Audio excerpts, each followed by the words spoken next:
So this is thematic analysis.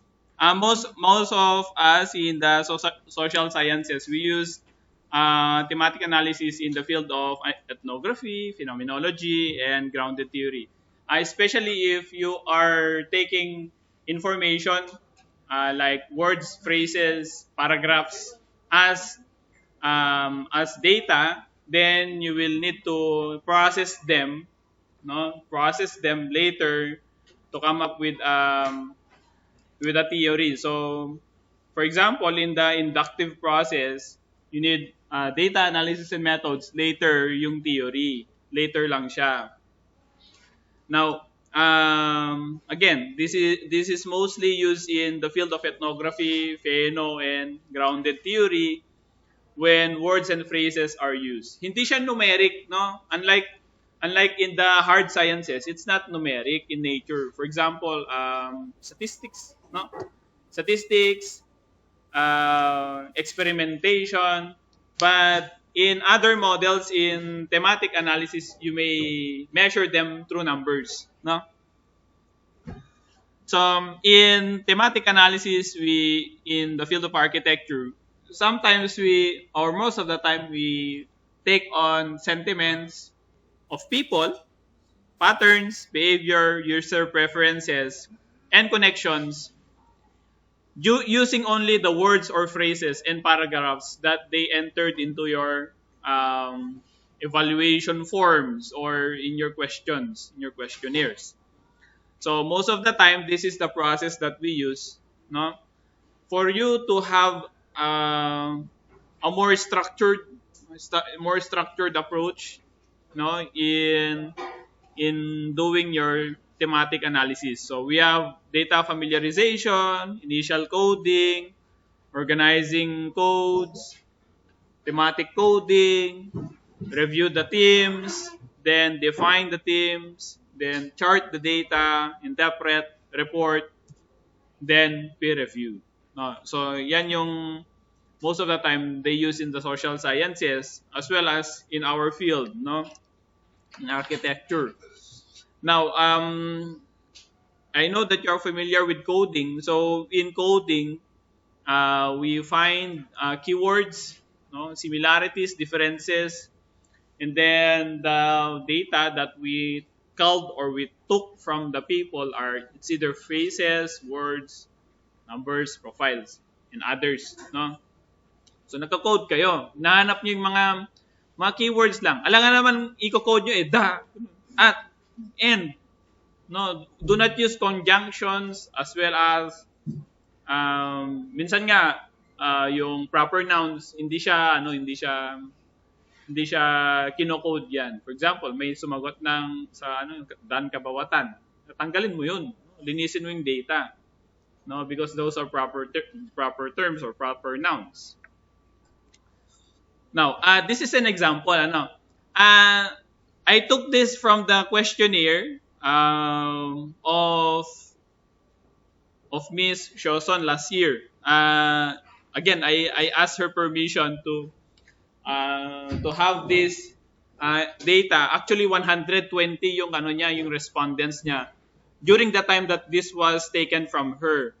So this is only 8, no? Pinili ko lang tong 8 muna, no? Para lang ma-realize niyo kung gaano ka-complex ang thematic analysis. So, paano mo ite-thematize yan? No? So again, using the steps right here, you code them, then you organize the codes. So, in coding, you take the keywords, similarities, and differences. So, for example, ano yung mga statements dyan? Having a park near the beach, keme dyan. Tapos, if you will code them, each of the statements, you will notice that there are similarities. So this is the code that I've done for the 8, no, 8 over 120. Remember that.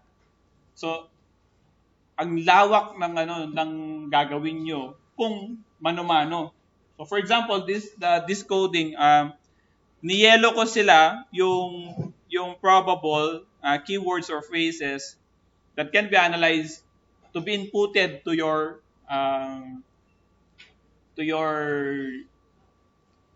themes, then that theme will be injected into your design solution. For example, having a park near at the beach will most likely ruin the vacation of people. Second statement, attract more tourists in this area.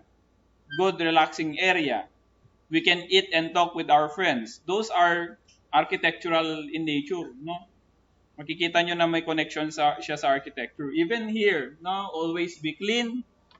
Yung mga public restroom daw, not not to get any diseases, ganun daw, no? Safety, no?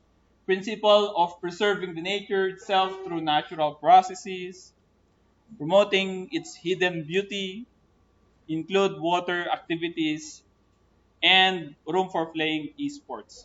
So this can be architectural in nature.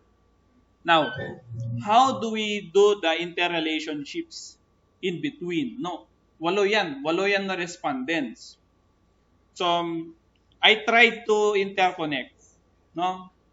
Ito yung tedious sa process. You interconnect them, no?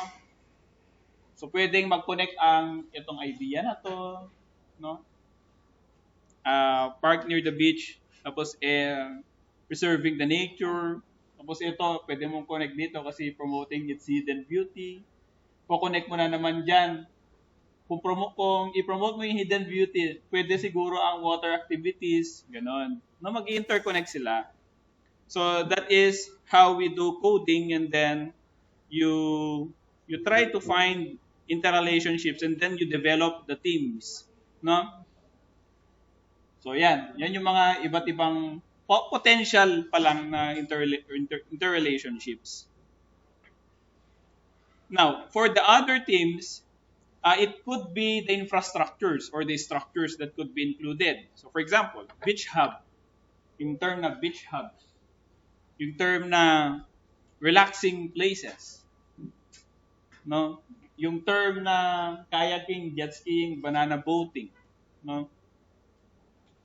Room. Yan, even the term room could be included. No? Even facilities could be included. Now, question, what were the generated themes? No? Ito, hindi pa nagamitan ng AI ito. Ano? Hindi pa natanong ang siguro ChatGPT or Bard or Gemini, no? But in this case, if you will take this information, this coded information, and then the themes, we can generate at least 5, no? At least 5 na themes. So, if you look at it, based on the respondents, we can say that the themes for the respondents, according to what they have said, they want to preserve nature, they want to attract tourists or promote tourism, they want socialization, they want cleanliness and safety, and then facilities and amenities. These are imagine nyo ganito kalaki yung data na natanggap nyo, i-compress nyo, i-crunch nyo into this. Magiging 5 lang. No? And this 5 will be included in your design solution. So that is how you will translate the words and phrases and then the paragraphs into a design solution. Ganun siya. No, you want to understand their sentiments. Now, yung napag-usapan natin kanina is hanggang dito lang, ano? Now, I want to show you methods in using Orange data mining. Then let's try, no? Dito tayo papasok, ano? Kasi nagawa nyo na to in Google Forms, sa Excel, and then yung Excel kasi papasok natin sa data mining software. And then we try to use Gemini or ChatGPT or any other software, any other um, AI software that could be used for the thematizing process. No? Remember, ilan ang ano nyo, ilan ang respondent nyo? About 400. No? Imagine kung gagawin nyo na ganito siya. Imagine the 400 na igaganyan nyo.